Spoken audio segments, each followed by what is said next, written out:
a promulgar la liberación de los cautivos y la libertad para los presos, a proclamar el año de gracia del Señor. Desbordo de gozo y alegría con el Señor mi Dios por el traje de gala que Él me puso, al cubrirme con el manto de su triunfo. Así se ciñe un novio la diadema, y una novia se adorna con sus joyas. Como hace la tierra que germinen las semillas y florezcan las plantas de un jardín, así hará el Señor que triunfe la justicia y se le cante un himno en todas las naciones. Palabra de Dios. Desbordo de alegría con el Señor mi Dios. Proclama mi alma la grandeza del Señor. Se alegra mi espíritu en Dios mi Salvador, porque ha mirado la humillación de su esclava. Desde ahora me felicitarán todas las generaciones, porque el Poderoso ha hecho obras grandes por mí. Su nombre es santo y su misericordia llega a sus fieles de generación en generación. A los hambrientos los colmó de bienes y a los ricos los despidió vacíos. Auxilió a Israel su siervo, acordándose de su misericordia.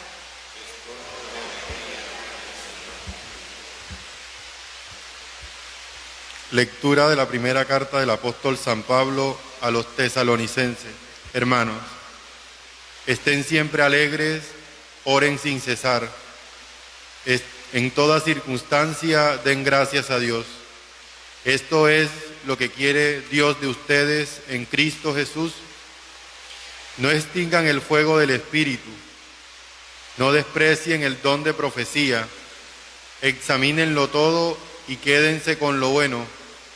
Eviten toda especie de mal, y el Dios de la paz los santifique eternamente, para que todo su ser, el espíritu, el alma y el cuerpo, se conserven íntegros y sin tacha, para cuando llegue en su gloria nuestro Señor Jesucristo. Quien los llama es fiel, Él cumplirá sus promesas. Palabra de Dios.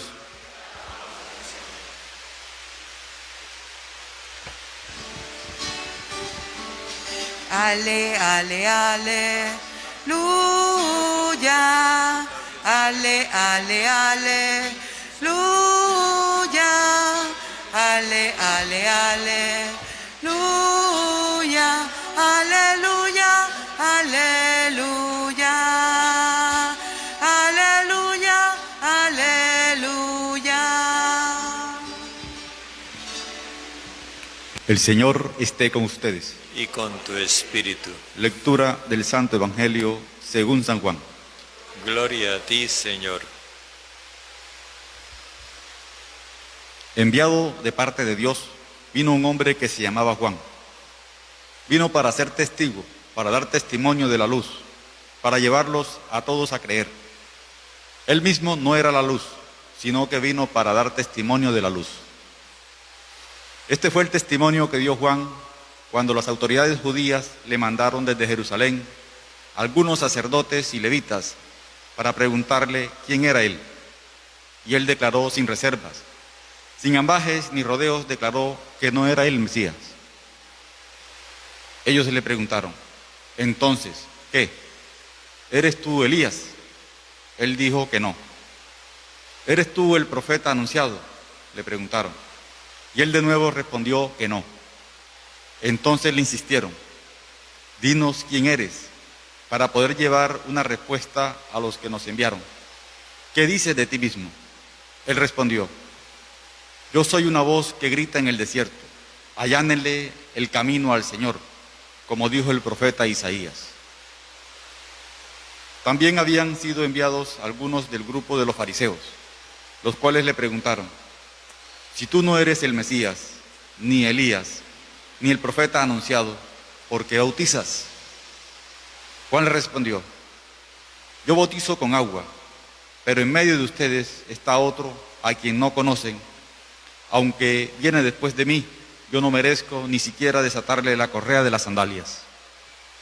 Esto sucedió en Betania, al otro lado del Jordán, donde Juan estaba bautizando. Palabra del Señor. Gloria a ti, Señor Jesús.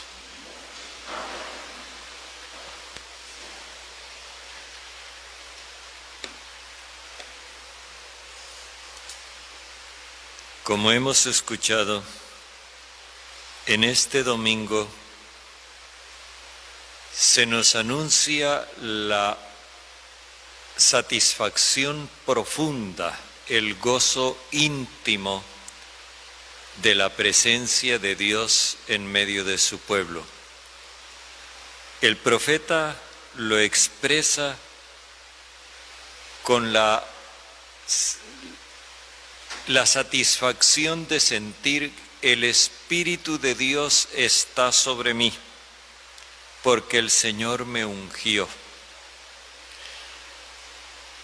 Y luego, en la carta a los tesalonicenses leemos: hermanos, estén siempre alegres y oren sin cesar, porque esto es lo que Dios quiere para ustedes.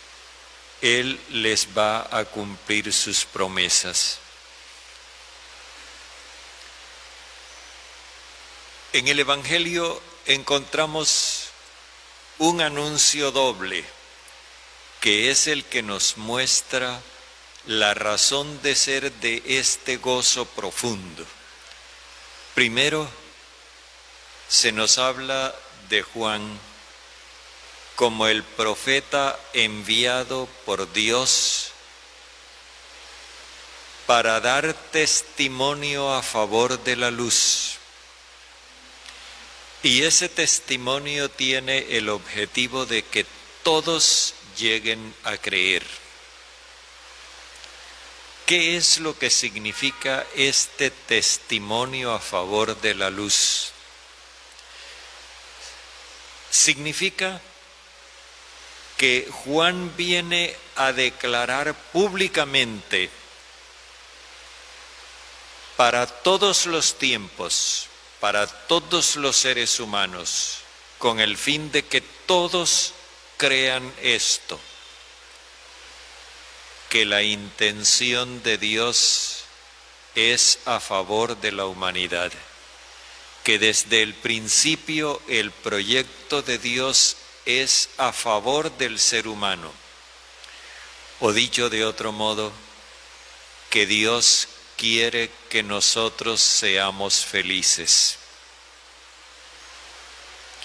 El testimonio a favor de la luz viene a disipar una gran tiniebla que había.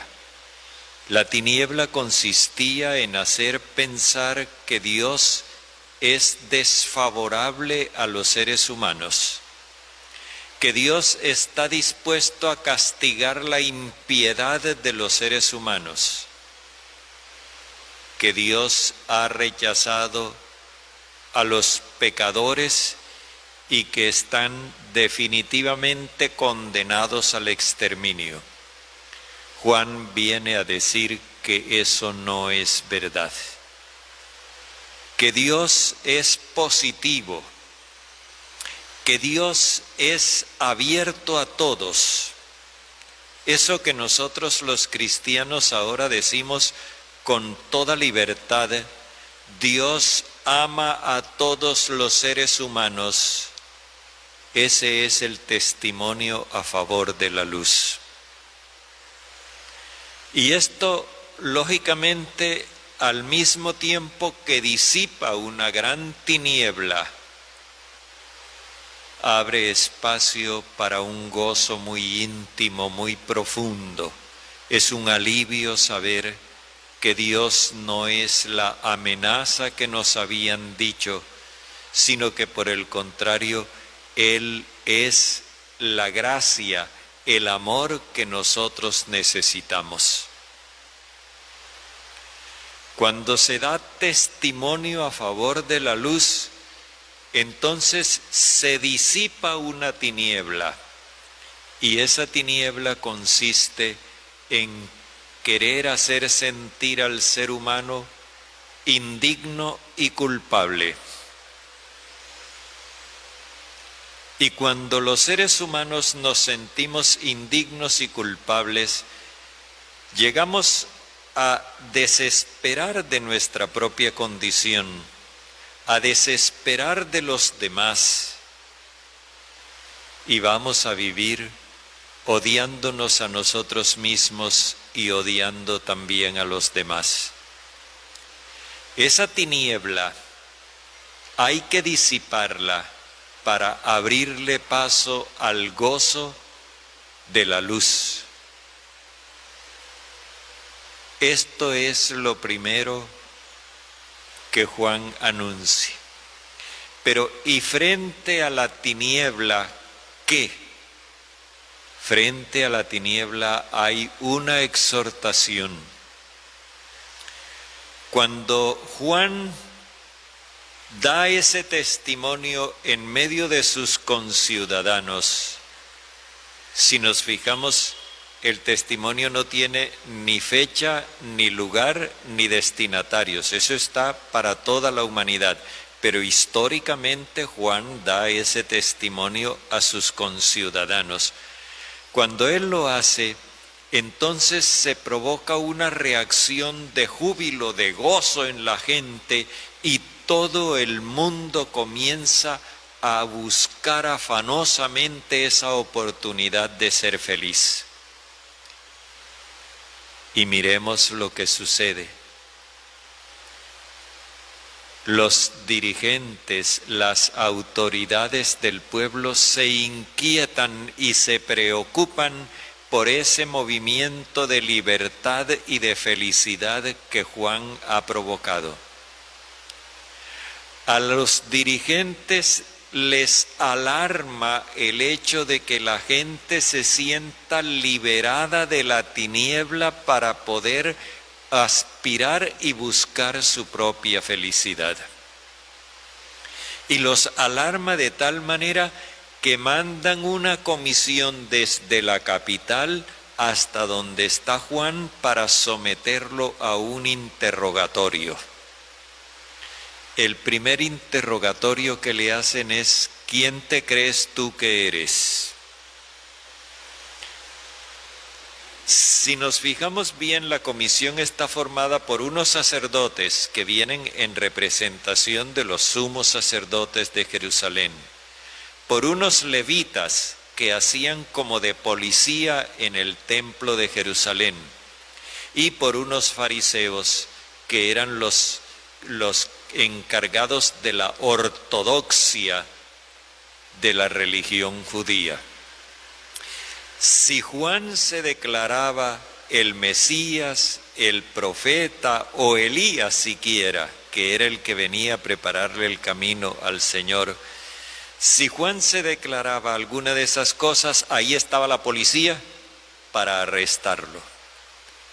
Por eso, cuando le preguntan a Juan: ¿tú quién eres?, él primero le preguntan: ¿tú eres Elías? No soy Elías. ¿Tú eres el Mesías?, es la primera pregunta que le hacen, y él dice: no soy el Mesías. Luego le preguntan: ¿eres tú Elías? No lo soy. ¿Eres tú el profeta? No. Cada vez no es lo más firme que Juan pronuncia. No soy el Mesías, no soy, cuando le preguntan por Elías, y finalmente no cuando le dicen el profeta. Juan niega esa pretensión de ser un personaje importante, y entonces ellos se quedan sin motivo para poderlo aprender. El objetivo es detener a Juan, porque Juan ha provocado esas ansias de vida y de libertad en la gente, y para las autoridades eso les resulta peligroso. Que la gente quiera ser feliz se convierte en un peligro para los que detentan el poder. ellos son los autores de la tiniebla. Ellos son los que han hecho circular esa idea de que Dios está enojado y dispuesto a darle un manotazo a todo esto. Porque de esa forma, con el miedo, ellos podían controlar a la gente. Cuando Juan provoca esas ansias de vida y de libertad, ellos sienten que la gente se les sale de las manos. Y entonces por eso tratan de detener a Juan. Como el primer interrogatorio fracasa, entonces viene lo segundo. Bueno, si no eres ninguno de esos, ¿tú qué dices de ti mismo?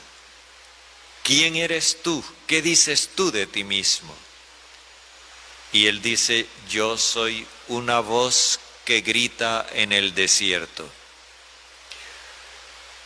Una voz. La voz remite a la palabra. Con eso Juan está diciendo que es profeta, pero no utiliza la palabra profeta por lo que ya acabamos de escuchar. Si la voz grita, implica la urgencia que tiene de lo que quiere decir y al mismo tiempo el hecho de que esto llegue lejos. Y si grita desde el desierto, es porque está convocando al pueblo a volver a la peregrinación a la tierra prometida, la misma peregrinación que hicieron cuando salieron de Egipto en busca de la tierra prometida. La tierra prometida, ya lo sabemos, no es un simple terreno, es ese espacio de libertad y de vida que Dios le había prometido a Abraham. La voz que grita desde el desierto está llamando a eso, pero a ellos les dice cuál es el grito de esa voz. Ya esto es para los dirigentes que lo han sometido a interrogatorio. Les dice, enderecen el camino del Señor. Ellos han torcido el camino del Señor. Ellos son los responsables de que la gente esté angustiada pensando que si las cosas están saliendo mal es porque Dios está bravo con el pueblo y quiere exterminarlo y se está valiendo de los invasores y de los que lo atropellan para causarle daño al pueblo. Enderecen el camino del Señor. Y este enderezar el camino del Señor implica entonces que son ellos los que tienen la responsabilidad de disipar la tiniebla en la sociedad. Cuando Juan responde de esa manera, entonces no tienen por dónde cogerlo. Y vienen los fariseos, los guardianes de la ortodoxia, los que dicen cómo se piensa correctamente y cómo se piensa incorrectamente, cuál es la palabra permitida y cuál es la palabra que no se debe pronunciar. Ellos le preguntan, y si tú no eres el Mesías, ni Elías, ni el profeta, ¿por qué bautizas? Aquí el hecho de bautizar no consiste simplemente que le está echando agua a la gente o que está hundiendo a la gente en el río. No, el hecho de bautizar significa que Juan los está sustrayendo de la sociedad injusta y los está comprometiendo a vivir de una forma justa. En otras palabras, significa que Juan los está sacando de las manos de esos dirigentes que han torcido el camino del Señor y los está poniendo en otro camino distinto del de ellos. ¿Y tú con qué autoridad haces eso? En el fondo lo que le están diciendo es con qué autoridad tú nos estás quitando el dominio que tenemos sobre la gente. Dominio basado en el miedo, en la amenaza, en la mentira. Y Juan les dice, yo bautizo con agua. Es decir, mi bautismo es un signo de muerte. Nada más, de muerte a esa injusticia. Mi bautismo significa que la gente rompe con la injusticia que ustedes le han inculcado. Pero en medio de ustedes está uno a quien no conocen y que viene detrás de mí. Yo no merezco ni siquiera desatarle la correa de la sandalia. Con esto de no merezco, no es no merezco, él no dice así. Él dice es yo no soy quien para desatarle la correa de la sandalia. Está indicando yo estoy simplemente separando a la gente de esa sociedad injusta que ustedes han organizado. Pero uno que está en medio de ustedes y que viene detrás de mí, va a plantear una nueva sociedad. Y esa nueva sociedad será una nueva alianza, una alianza de amor, un matrimonio nuevo entre Dios y su pueblo. Y yo frente a Él no voy a hacer nada, yo no soy más que su amigo. Con esto hay una indicación. Juan había hecho salir a la gente hasta el otro lado del Jordán. O sea, los había sacado del territorio judío. Era como Moisés, que los sacó del país de Egipto, del país de la esclavitud. Ahora Juan los está sacando de su propia patria porque la propia tierra se les ha vuelto tierra de esclavitud. Juan está bautizando al otro lado del Jordán. Y eso es lo que inquieta a los dirigentes. El pueblo se les está escapando de las manos. La buena noticia que entonces se nos trae hoy es doble. Primero, Dios tiene intenciones buenas con la humanidad. Segundo, Dios quiere crear una nueva humanidad porque la que hay no le satisface y no le satisface porque los seres humanos están sufriendo. Eso es el mensaje que hoy se nos da y que tiene tanta validez en el día de hoy como la tuvo en los tiempos de Juan. Para nosotros no estamos simplemente preparando una fiesta, que este año no va a poder ser una fiesta como las de los otros años. Estamos preparando un acontecimiento, y el acontecimiento es que Dios quiere mostrarnos su bondad para con nosotros y al mismo tiempo abrirnos la posibilidad de un mundo nuevo donde todos podamos ser felices.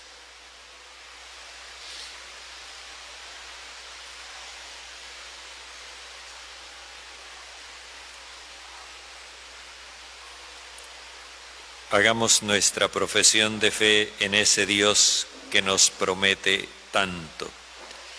Creo en Dios, Padre Todopoderoso, Creador del cielo y de la tierra. Creo en Jesucristo, su único Hijo, nuestro Señor, que fue concebido por obra y gracia del Espíritu Santo. Nació de Santa